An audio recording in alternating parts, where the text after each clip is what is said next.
Néhémie, chapitre 9, versets 1 à 38.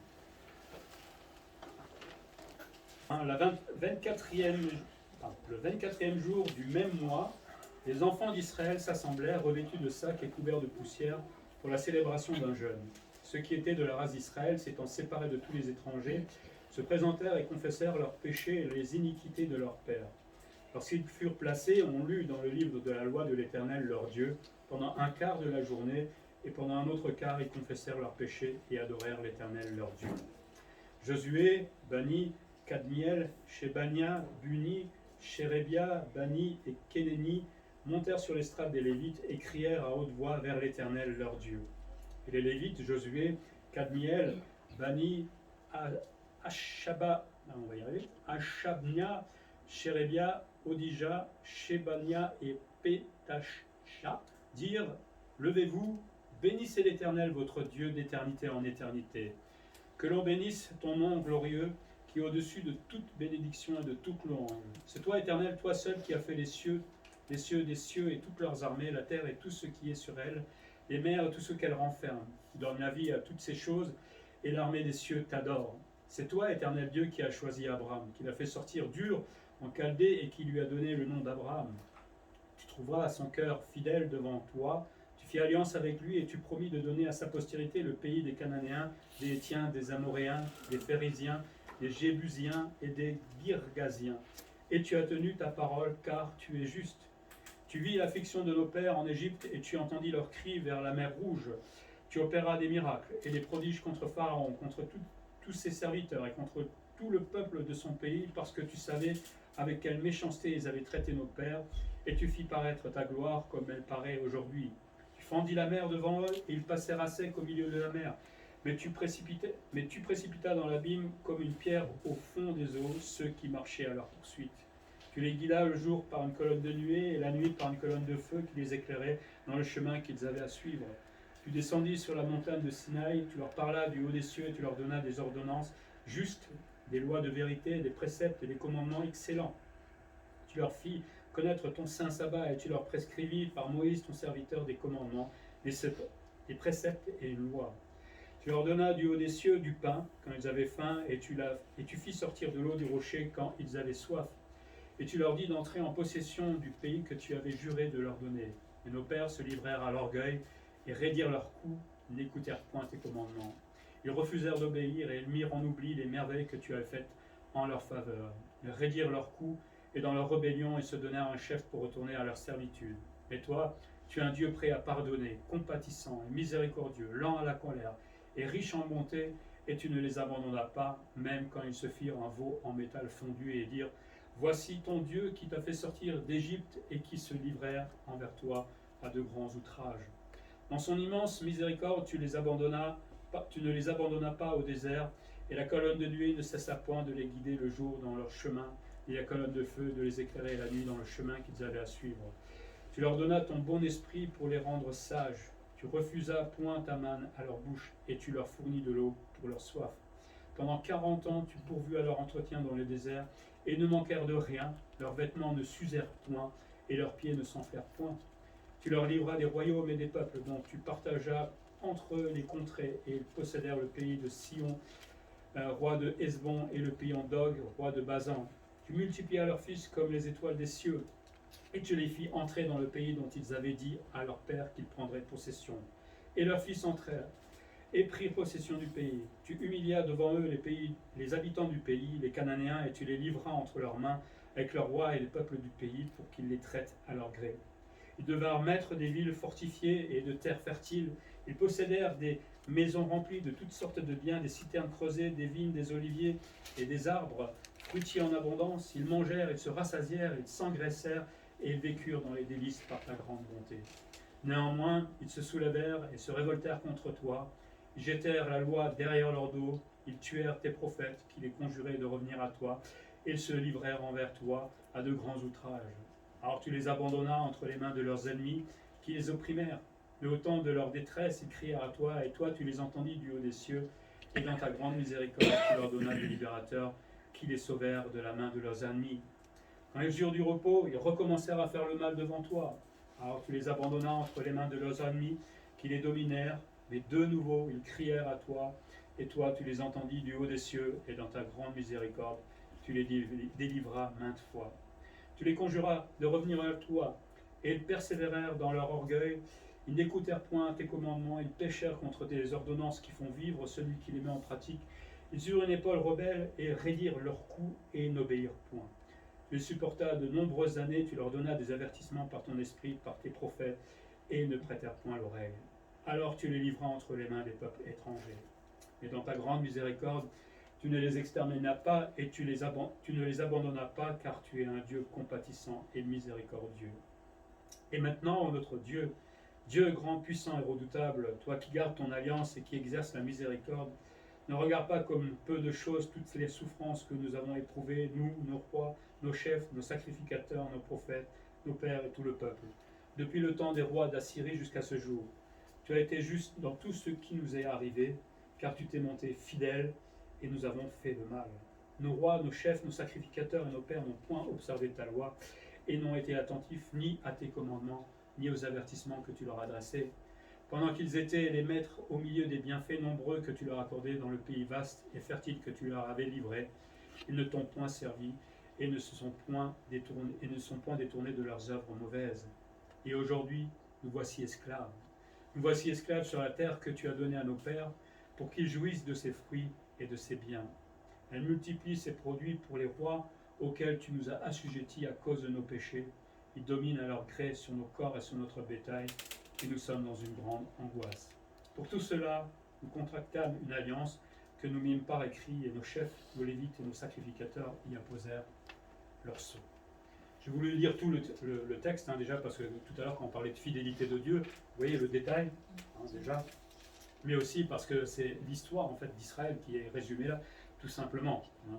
Donc, on va parler de cette fidélité. Alors, VS, c'est versus en fait.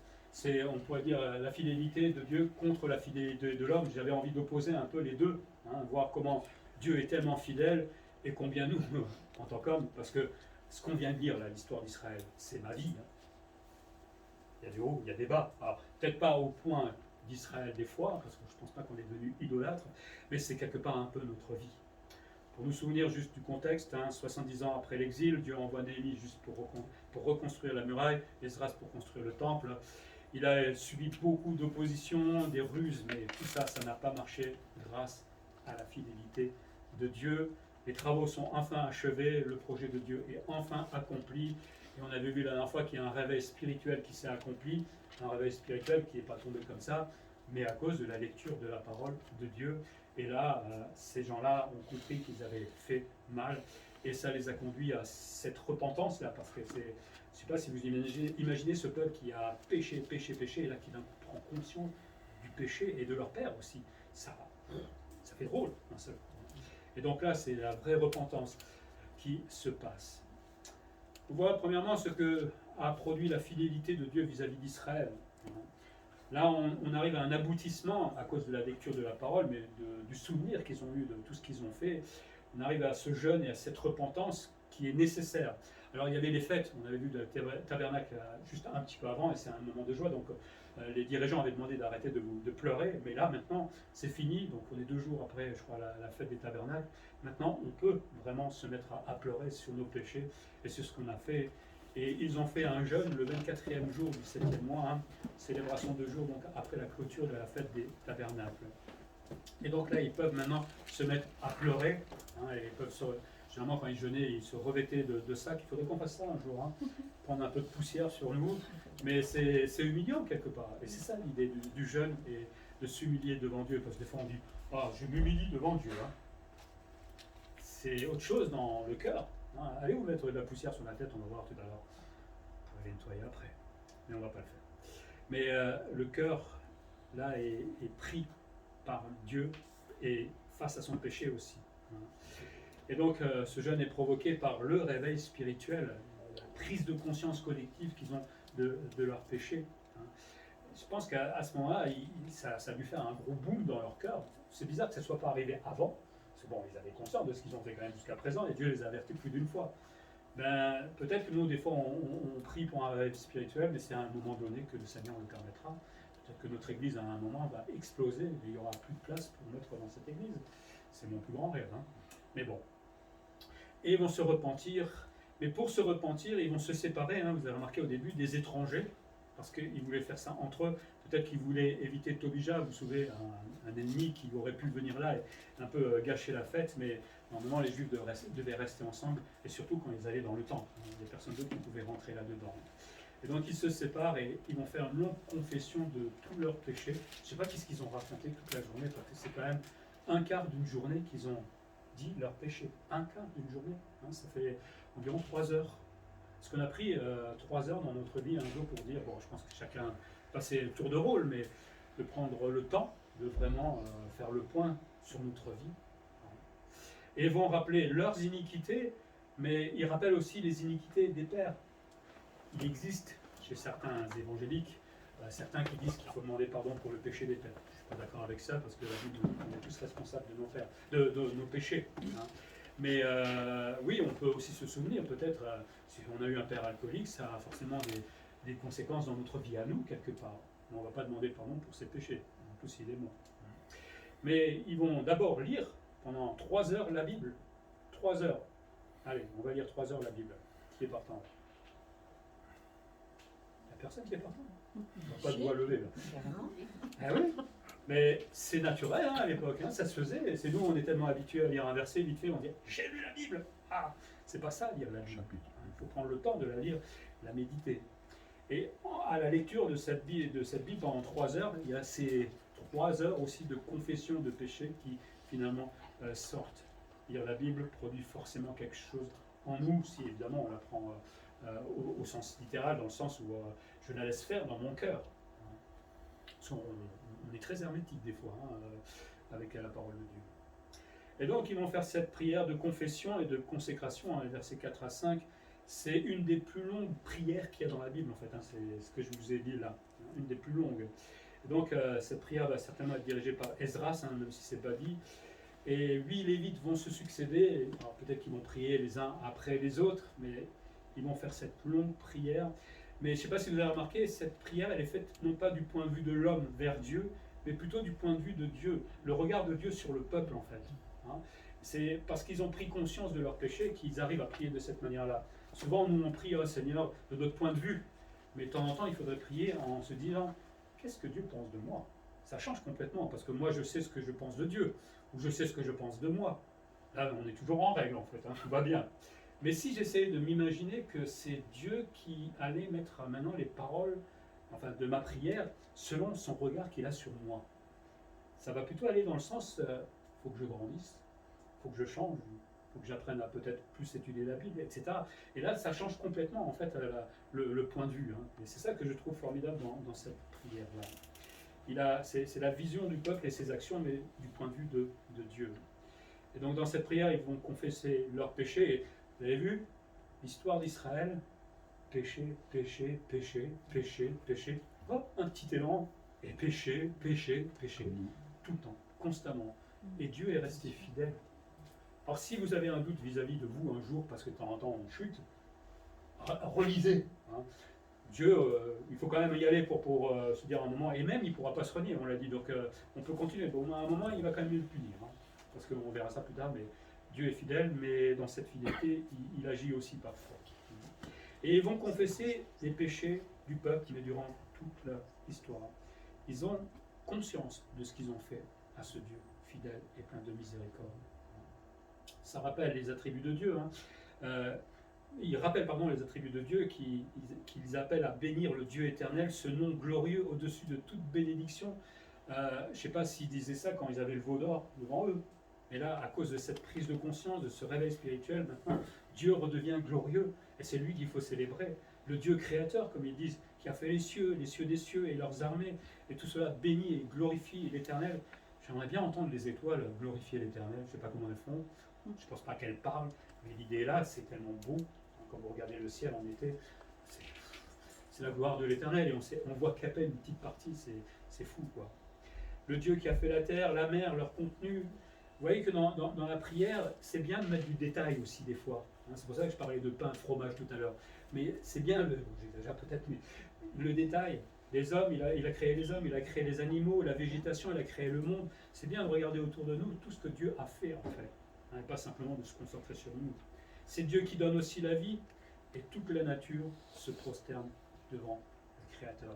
C'est une image en fait pour nous. Hein. Évidemment, la nature ne se prosterne pas, mais c'est sa beauté qui quelque part se prosterne devant le Créateur, mais qui nous pousse nous aussi à nous humilier devant Dieu et à nous prosterner devant ce Dieu Créateur. Qu'est-ce qu'ils m'apprennent eux pour nous aujourd'hui?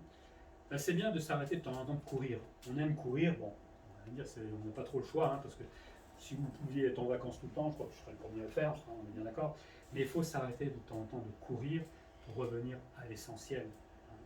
Il faut s'asseoir au pied de Jésus-Christ. C'est tellement important parce que sinon on oublie plein de choses. Il faut savoir aussi se séparer, comme à l'image de ces Israélites, hein, peut-être de tout ce qui m'empêche d'avoir une relation avec Dieu. Hein. Eux se sont séparés parce qu'ils rentraient dans le peuple et ils ne voulaient pas être avec les païens. Mais nous aussi, on a peut-être des fois besoin de s'arrêter et nous séparer de peut-être quelque chose qui m'empêche de lire la Bible, d'aller à l'église, de grandir aussi dans cette vie de sanctification que Dieu veut avec nous. Et pourquoi pas jeûner? Alors jeûner, c'est pas forcément ne pas manger, hein. On est tous focalisés sur il ne faut pas manger. On peut ne pas manger, hein. Mais jeûner, c'est, comme dit la Bible dans Ésaïe 58, c'est un cœur contrit, c'est un cœur humilié devant Dieu, qui est ouvert devant Dieu et que Dieu peut malaxer, hein, reprendre et mettre comme il a envie. Ça, c'est jeûner vraiment. C'est pas, tout le monde peut arrêter de manger, hein. Moi je ne mange pas des fois de la journée, donc je jeûne tous les jours. Hein. C'est pas ça qui fait que j'ai un cœur contrit, mais on peut le faire aussi. Et prendre du temps avec le Seigneur. Prendre du temps, c'est pas 5 minutes. Hein. J'ai lu ma Bible, 5 minutes. C'est plus que hier. Voilà.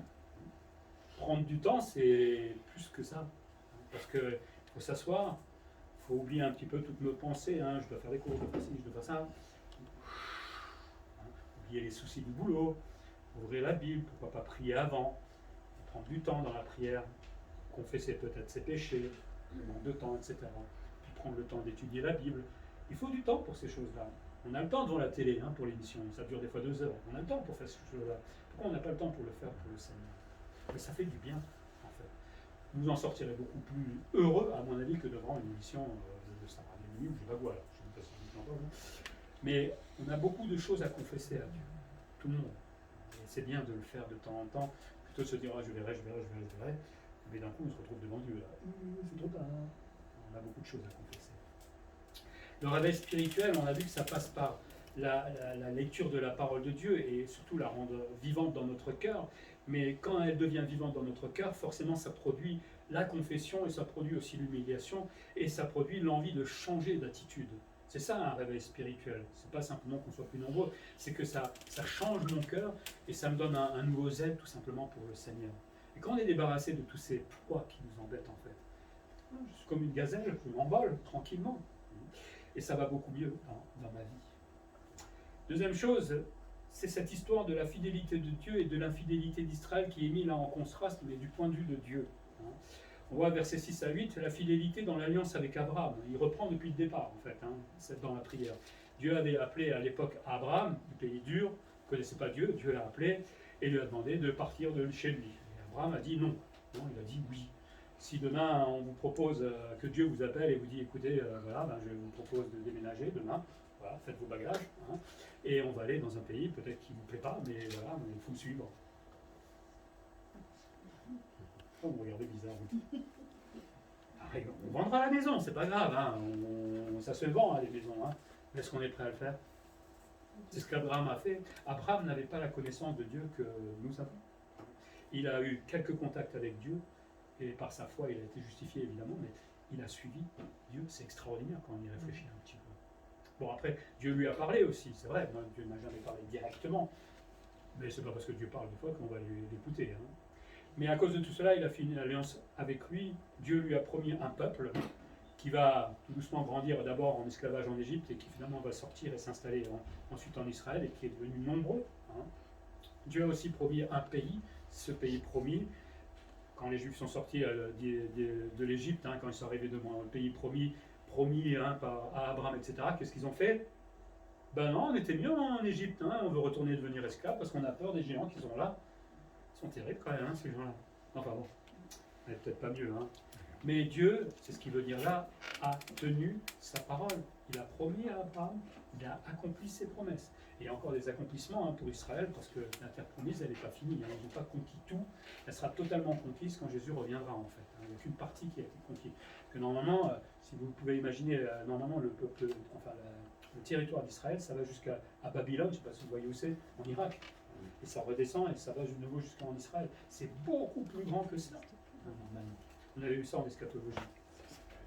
Mais Dieu a tenu sa parole et il est fidèle, et c'est là où on voit le contraste entre le peuple et sa récurrente infidélité.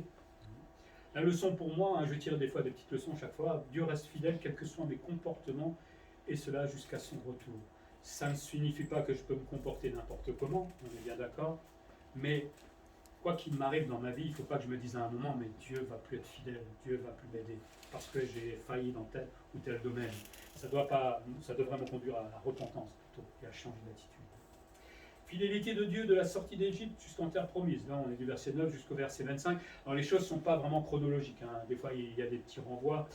On voit dans les premiers versets la compassion de Dieu pour ses enfants. Il voit la souffrance du peuple esclave. Et quand il dit ça, je me disais, mais c'était 400 ans d'esclavage. Dieu voyait la souffrance de ce peuple. Moi, au bout d'un an d'esclavage, j'aurais dit, mais qu'est-ce que je fais, Seigneur? Tu vois notre souffrance ou quoi? Même pas au bout d'un an, au bout d'une semaine. Hein.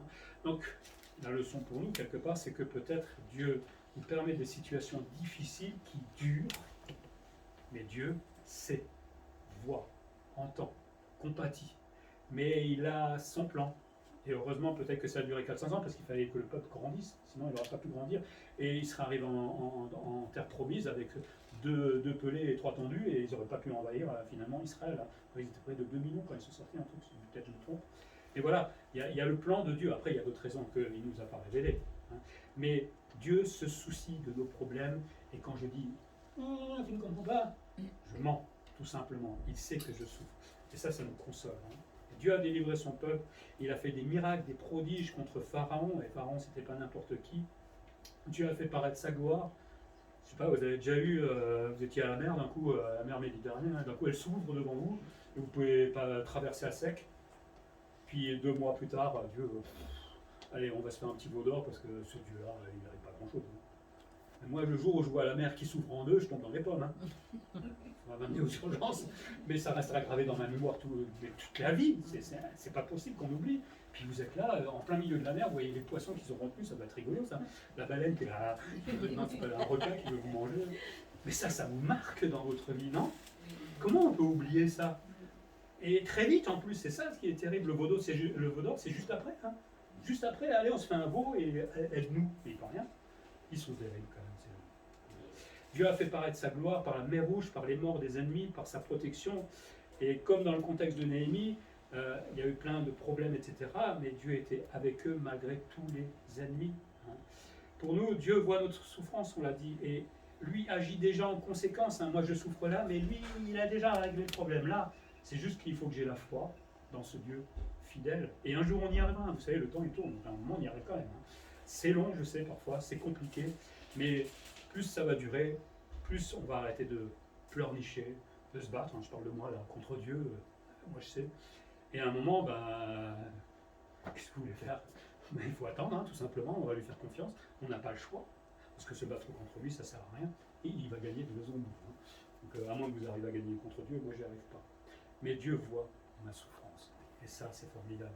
Et malgré tout, il est fidèle. Versets 12 à 15, il rappelle que Dieu leur a aussi donné la loi. Hein, Dieu a guidé Israël dans le désert avec une colonne de nuée le jour et une colonne de feu la nuit. Je sais pas, vous avez déjà fait un peu de balade. Du coup, vous avez une colonne de feu la nuit pour vous promener dans la forêt qui vous guide. Puis dans la journée, c'est une colonne de fumée, là. Une nuée, c'est extraordinaire. Il n'y avait pas encore le GPS avec les portables à l'époque. Hein. Mais là, vous avez un sacré GPS, il était divin. On ne peut pas se perdre avec ça. Hein. Formidable. Mais Dieu les aime, non? Parce qu'aller dans le désert, c'est pas évident. Surtout à l'époque, il n'y avait pas de carte, il n'y avait rien. Enfin, je ne sais pas s'il y avait une carte, mais je ne pense pas qu'il y ait une connaissance du désert. Et donc Dieu avait prévu cela dans sa fidélité, de les conduire de cette manière-là. Il nourrit son peuple aussi avec du pain, des mannes et des cailles, de l'eau qui sort miraculeusement d'un rocher. Puis il offre la loi au Sinaï, c'est là où Dieu avait parlé au peuple, hein, et ce peuple à ce moment-là était devant la montagne et tout le monde craignait Dieu, parce qu'on imagine des tonnerres, etc. Dieu parlait à ce moment-là à Moïse. Là, il craignait vraiment Dieu, mais 3 minutes après, on avait oublié. C'est fou la mémoire qu'on a de ces choses-là. Et il va leur donner des commandements, comme il dit, excellents. Ça me fait un peu rire quand on dit commandements excellents, parce que nous, les commandements, si on pouvait s'en passer, les gars, c'est ce que disait aussi Israël. Des prescriptions pour le Saint Sabbat aussi. Dieu leur a donné, ça c'est un peu notre leçon pour nous, mais Dieu leur a donné tout ce qu'il fallait pour les guider. Aujourd'hui, nous, on a la parole de Dieu, on n'a pas besoin de colonne de fumée. Si vous en voyez une, hein, prenez en photo. Mais Dieu nous a donné sa parole et tous les soins qu'il nous prodigue chaque jour dans sa fidélité, il nous les donne. On les a énumérés tout à l'heure, on peut en faire toute une longue liste. Puis les versets 16 à 29, ils évoquent la fidélité de Dieu durant 40 ans dans le désert. Ils vont refuser d'entrer dans la terre promise, et comme ils disent, ils agissent par orgueil, ils raidissent leur cou, ils n'ont pas envie d'obéir à Dieu, parce qu'à ce moment-là, ils ont peur tout simplement des géants, hein, parce qu'il y avait des espions qui étaient rentrés et qui ont rapporté des nouvelles, qui ont fait peur. Oui, c'est normal d'avoir peur, hein, c'est tout à fait normal, mais bon, c'est Dieu quand même qui les a menés, avec la tonne de miracles qu'il y avait juste là-bas derrière, un miracle après l'autre, on va dire peut-être qu'il y en a un troisième, hein, éventuellement. Dieu pouvait le faire. Si Dieu m'ordonne de le faire, c'est que je dois y aller normalement. Non. Moi, je sais mieux que toi.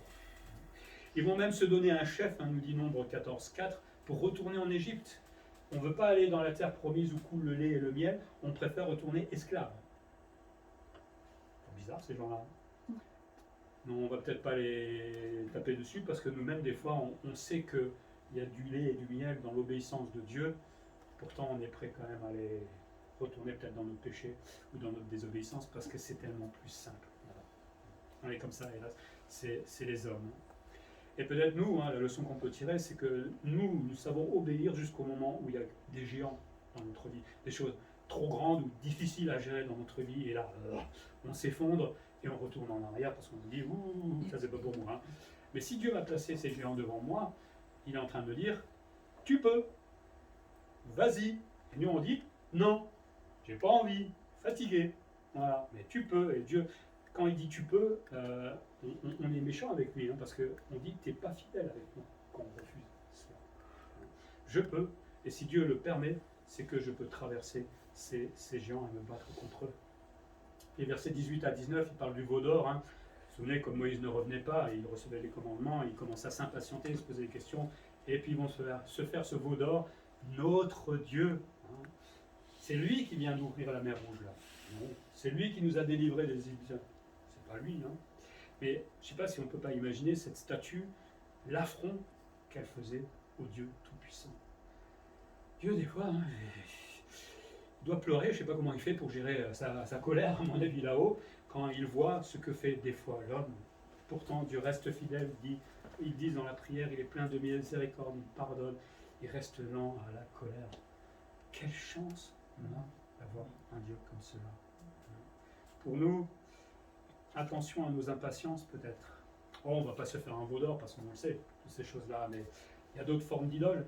Hein, l'idole de l'orgueil, l'idole d'avoir peur, l'idole de, je ne sais pas. Mais dans notre impatience, des fois, on va peut-être agir par nous-mêmes. Et c'est parce que forcément Dieu voulait et pouf, je m'écarte du bon chemin, hélas. Quand Dieu permet que ça dure, acceptons que ça dure tout simplement. Pour moi, pour le boulot, ça dure depuis 1 an et demi. J'en ai marre. On va attendre. Hein, on continue et peut-être dans 15 jours, dans 3 semaines, je ne sais pas quoi, Dieu sait ce qu'il fait. Donc, on va attendre et puis à un moment, ça ne sert à rien de se battre contre Dieu. Il sait ce que j'ai besoin. Il rappelle les soins de Dieu dans le désert, malgré leurs péchés. Hein, on a dit qu'ils étaient guidés par les colonnes. Dieu leur avait donné aussi un bon esprit de sagesse. Il leur avait donné un esprit de sagesse et un bon esprit. Il les assistait dans tout ce qu'ils faisaient. Et malgré cela, malgré la sagesse que Dieu leur donnait, ils avaient quand même un péché. Hein. Fatigant, hein. Le pauvre Moïse, hein. Je me souviens d'un prof à l'Institut qui, quand on faisait les 5 premiers livres de la Bible, et surtout ça, il s'arrêtait de temps en temps et disait, mais le pauvre Moïse, mais il a dégusté ces garçons, hein. Il a dû souffrir avec ce peuple-là. Mais Dieu derrière aussi a souffert. Hein. Il les a nourris, il les a vêtus pendant 40 ans, Je ne sais pas si vous avez vu que leurs vêtements ne s'usaient pas. 40 ans dans le désert. Nous, on va faire une petite expédition pendant 15 minutes dans les bois, on a les chaussures qui sont sales. Et il y a aussi, leurs pieds ne s'enflaient pas. Je ne sais pas, c'est des petits détails tout bêtes. Moi, quand je fais une grosse balade, il y a des ampoules là, au bout. Pas eux. C'est miraculeux. Hein. Au-delà, peut-être que certainement ils avaient les moyens pour refaire leurs vêtements, etc. Mais côté physique, ça c'est quand même Dieu qui faisait un miracle là.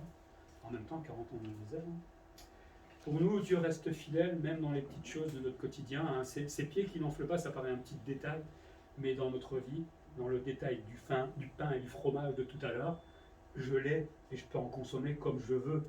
Pas trop, c'est pas bon, cholestérol, mais on est bien d'accord.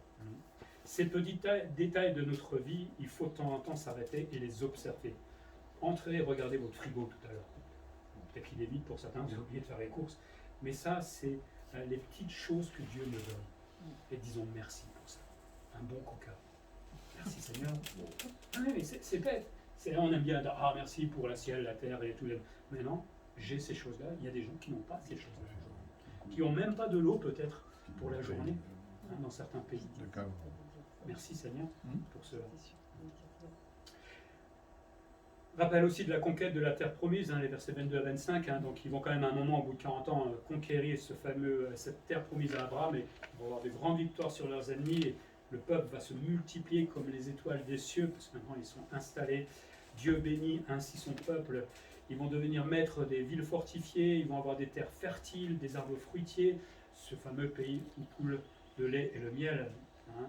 La leçon pour nous, c'est que quand finalement on obéit quand même à Dieu, malgré les géants, eh bien Dieu accomplit son plan parfait. Hein. Au lieu de fuir, j'avance. Même si j'ai peur, même si je crains, j'avance. Et finalement, Dieu va accomplir son plan parfait et finalement me bénit. On cherche souvent les bénédictions de Dieu en fuyant Dieu. Oui, parce qu'il y a les épreuves, parce que ah, bénis-moi, mais je ne veux pas suivre ton plan. Ça ne va pas ensemble en fait. On est béni quand on suit le plan de Dieu. Et même si ça passe par la vallée de l'ombre de la mort, mais Dieu me demande d'y passer, ok, il y a quelque chose à faire avec moi, parce qu'il va me bénir au bout. Ce n'est pas naturel chez nous ces choses-là, mais pour ceux qui l'ont vécu, finalement c'est vrai. Et une fidélité aussi, je disais, qui peut aussi sévir. Hein, versets 26 à 31. Il y a ces années, quand vous lirez les Juges, je ne sais pas si vous l'avez vu, moi j'appelle ça le livre yo-yo. Dieu bénit, le peuple pêche, Dieu les punit, le peuple se repent, Dieu bénit, le peuple pêche, Dieu punit, tout le livre ça fait ça, et à la fin c'est encore le pire des pires. En fait ça termine très mal finalement. Ce livre fameux du yo-yo, ou période des juges, hein, où il est dit, jetez la loi derrière le dos, il prenait la Bible, il dit, on n'en veut pas. C'est du caca, excusez-moi. Ouais, non mais c'est ça, on s'en fiche de ta parole, on s'en fiche des commandements. Et puis ces prophètes là qui font que nous reprendre, allez, pan, on va les tuer. Hein. Et tout cela outrageait tout simplement Dieu. Alors Dieu les a abandonnés à leurs ennemis.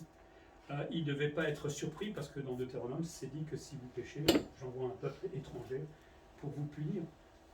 Et ils vont se faire punir. Donc ils savaient qu'ils avaient fauté.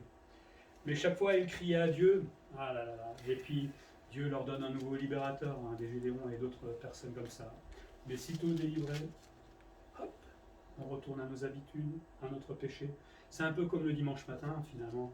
On fait notre vie, on a du mal, etc. On se bat avec notre péché. Dimanche, bonne résolution. Je crie à toi, Seigneur. On est plein de zèle. Lundi, c'est notre vie aussi. Hein, on est comme ça. Alors peut-être pas tout le monde, hein, mais peut-être pas à ce point-là non plus. Mais on est aussi des fois ces yo-yo. Hein. Et donc ils crient à l'Éternel et il leur donne ce libérateur et délivré, leur orgueil revient et puis Dieu les punit de nouveau. Quand nous on se relâche spirituellement, hein, pour nous aujourd'hui, forcément il y aura des épreuves, parce que l'épreuve va apporter le réveil. Si je me relâche spirituellement, Dieu a besoin de me réveiller. Il faut un grand réveil dans l'oreille pour que je me... Qu'est-ce qui se passe dans ma vie? Mais ça passe bien souvent par l'épreuve. Et puis il arrive au verset 29-31, au temps des rois, et puis finalement l'exil. Hein. Après tout ce temps-là, à avertir, punir, reprendre, pardonner, plein de miséricorde, à un moment, il y en a marre. Il y en a marre. Qu'est-ce que vous voulez qu'on fasse de plus? Dieu va les livrer aux Assyriens. Babylone. Et Dieu est fidèle dans ses punitions aussi. Hein, on aime la fidélité de Dieu dans tout ce qu'il nous donne, mais Dieu est fidèle aussi dans la punition qu'il nous donne.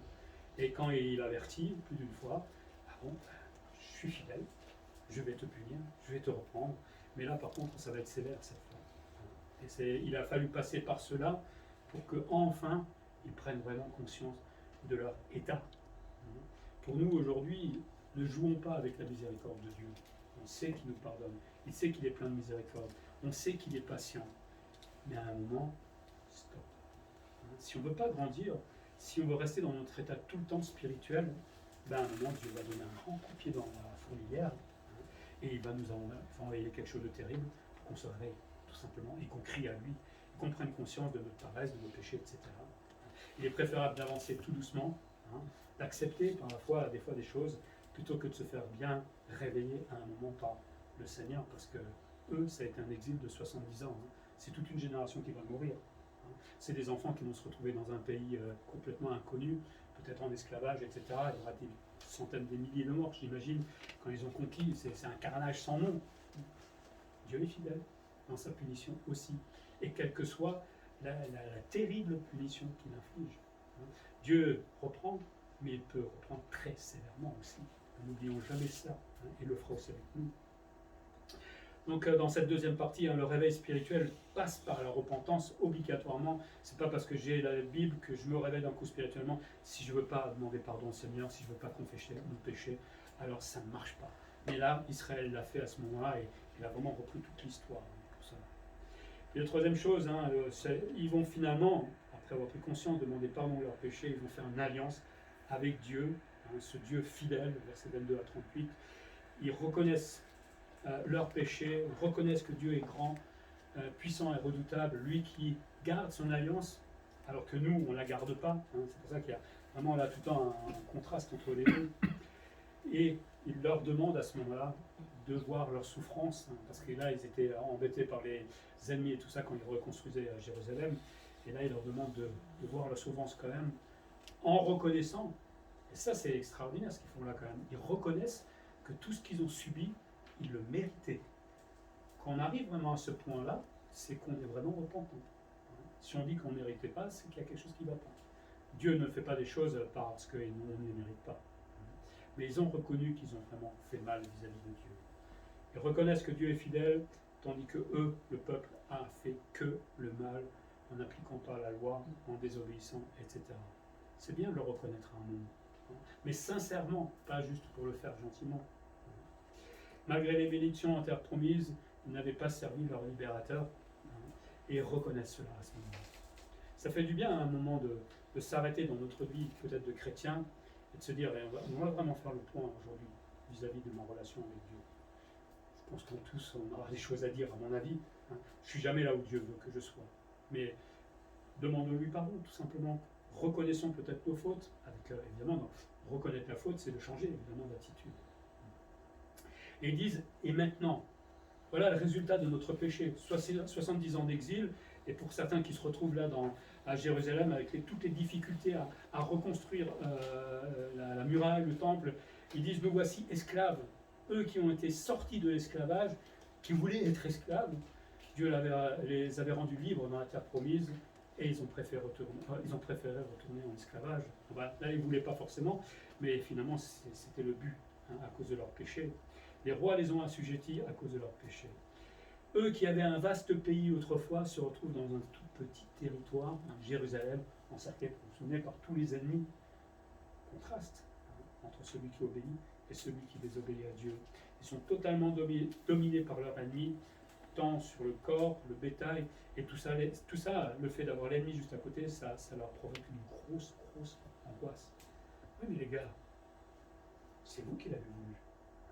Mais là, ils reconnaissent que c'est de leur faute. Et ça, c'est bien quand on reconnaît. Parce qu'on peut dire à Dieu, ouais, mais pourquoi tu me mets dans une situation comme ça?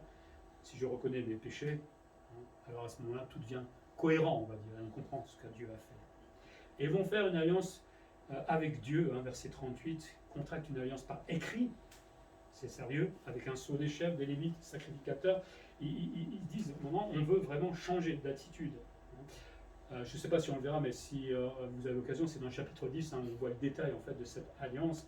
Il promet de suivre la loi, de suivre les commandements de Dieu. Et moi je rigole. Bon là ils sont pleins de sincérité à ce moment-là. Mais vous connaissez l'histoire d'Israël après.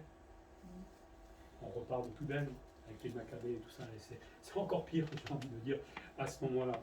Bon, là ils étaient sincères, comme quoi on peut être sincère un jour et changer d'attitude le lendemain. C'est ça le cœur de l'homme.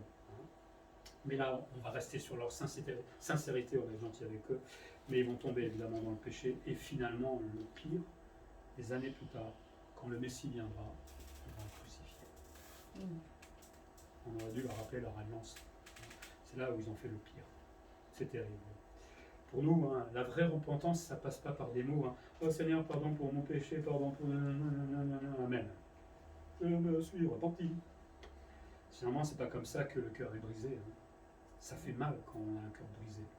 Mais il faut que ce cœur soit brisé, agissant dans ce qu'ils disent, avec vraiment l'envie de changer. C'est comme ça qu'on est réellement repentant. Et c'est pour ça qu'on n'aime pas ça, parce que ça nous coûte tellement en fait. Moi, j'aime pas me repentir. Ça fait mal, c'est horrible. Hein, parce qu'il faut être vrai devant Dieu et il faut changer. Mais c'est ça un vrai cœur. Donc, quand on se dit qu'on se repent de nos péchés, pensons à ces gens-là à ce moment-là. Là, c'est autre chose. Pourtant, Dieu restera fidèle pendant plus de 2000 ans.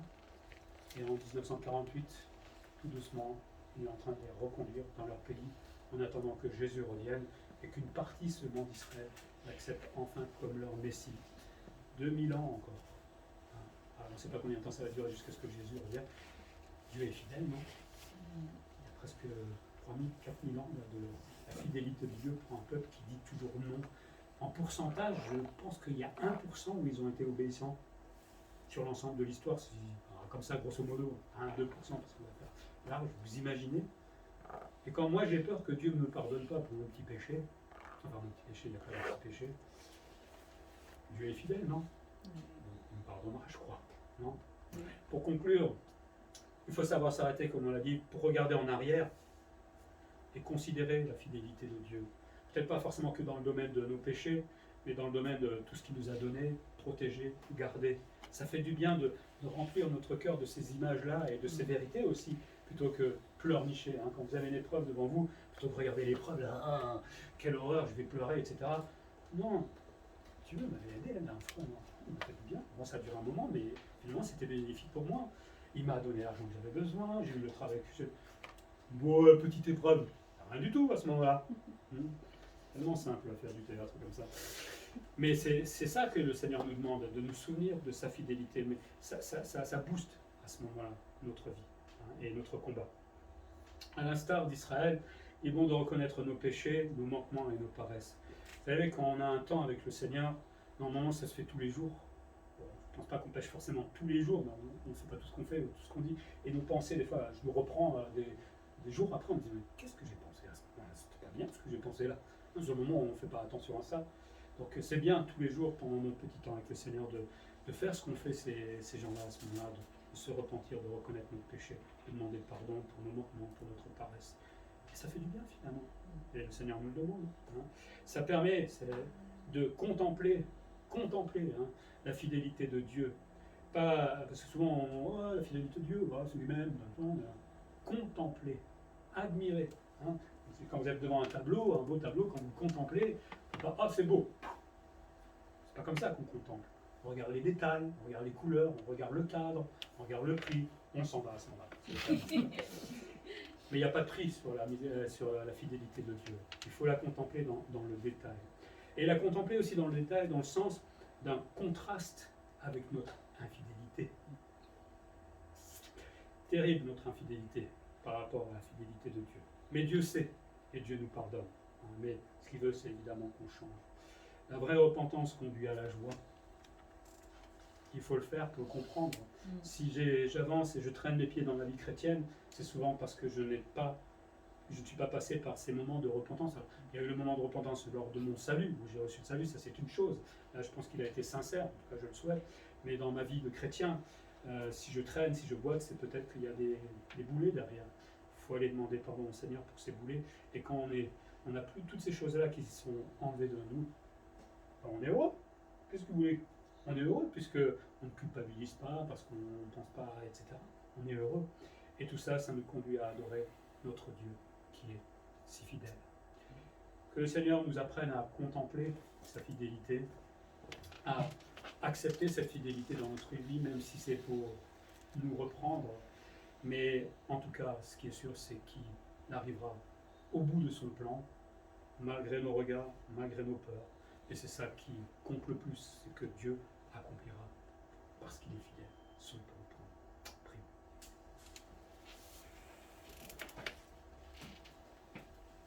Seigneur, on se demande des fois comment tu peux nous aimer à ce point-là, et particulièrement avec le peuple d'Israël, qui finalement nous reflète un peu, peut-être pas à ce point des fois, mais quand même, montrer une telle miséricorde malgré tous nos manquements, montrer tellement d'amour, de patience, de nous reprendre. Vraiment, Seigneur, comment ne pas comprendre que tu nous aimes, que nous sommes tes enfants, Seigneur, que tu es notre Père. Merci pour l'exemple d'Israël qui est là pour nous servir de leçon, qui malgré tous ces manquements, et ils ont fait des choses terribles, Seigneur, tu as chaque fois permis un moment de repentance, de les restaurer, Seigneur. Pareillement pour nous aujourd'hui, peut-être nous sommes dans le péché, nous chutons parfois, mais tu te plais à tendre ta main, Seigneur, et à nous relever. Je veux te dire tout simplement merci, Seigneur, pour cela, pour ta patience, pour ta fidélité dans notre vie. Comme on l'a dit, apprends-nous à prendre le temps de contempler ce que tu nous donnes chaque jour, tant dans le domaine spirituel, mais dans le domaine matériel. On ne veut pas avoir plus de matériel, mais ces petites choses que tu nous donnes sont ta bénédiction, Seigneur, sont le fruit de ta fidélité. Alors apprends-nous à te dire merci chaque jour, Seigneur, pour cela. C'est notre espérance, Seigneur, cette fidélité, parce que nous savons qu'un jour aussi tu seras fidèle pour nous transformer dans le ciel et partager l'éternité avec toi. Mais je pense à ce monde qui est sans espoir, qui ne connaît pas ta fidélité, qui parfois crache dessus, hélas, pour certains. Eh bien, donne-nous de pouvoir leur partager cela dans notre témoignage, leur montrer combien tu nous as aidés dans notre vie, et pourquoi pas qu'ils acceptent tout simplement Dieu dans leur vie aussi. Seigneur, merci pour ta fidélité, pour ton amour, pour ta miséricorde. En Jésus-Christ.